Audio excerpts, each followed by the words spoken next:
Do we do audience testing here at Ink and Key? Short answer, no, because I think it's a waste of time and money. A little bit longer answer.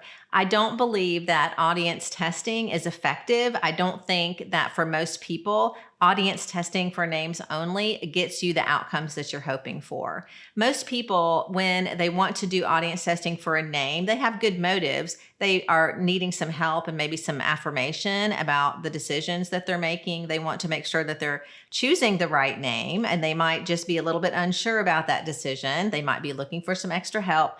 And also, they want to make sure that, I want my brand name to really resonate with my target audience.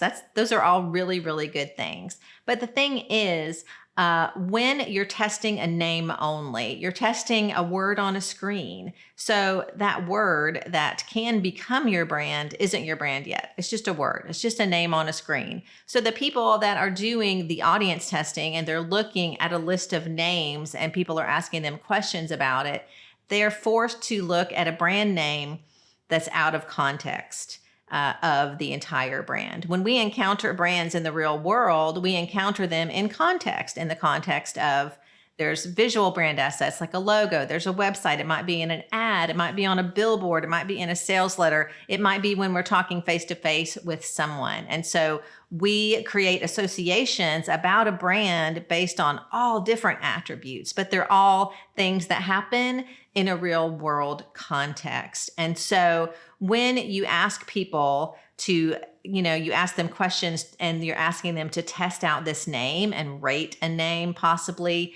you're going to get results that are probably not very accurate, because what people do when they encounter something that is unfamiliar, if I am doing an audience test and I'm looking at a list of names, I'm going to see words that are unfamiliar to me. So my brain wants to take this unfamiliar name and I want to attach it to something that's familiar. And then what I'll do is I'll come up with whatever the first association is I can think of. So I might look at this brand name and then make my own association with something that it reminds me of. But that doesn't mean that everyone that looks at that name is going to have that same association. The association might be negative, it might be positive. But what I'm trying to say is that I don't think that for the most part, audience testing for naming is accurate. And I don't think it's going to get you the outcomes and results you're hoping for anyway. So if you have more questions about audience testing, I'll be glad to help. I think that the team and I can help you get the outcomes that you're hoping for without having to bother with audience testing.